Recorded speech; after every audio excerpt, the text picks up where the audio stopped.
When I was at college, I was looking forward to going to university and I didn't know what to study.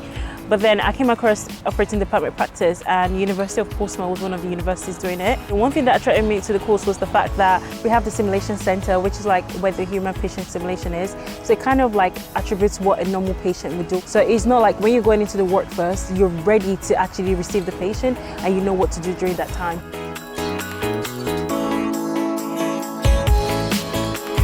The course ODP is actually accredited by the Healthcare and Professional Council. As an ODP student, you go through placement every single year, and then we have university, which is really nice because from first year you actually know what you're going into.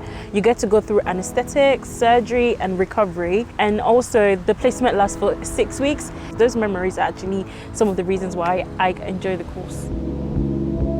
Outside of university, I like the fact that I can walk or to the seaside, going to the outlet to go see what's happening, window shopping. The gym is there, available whenever you want to go to.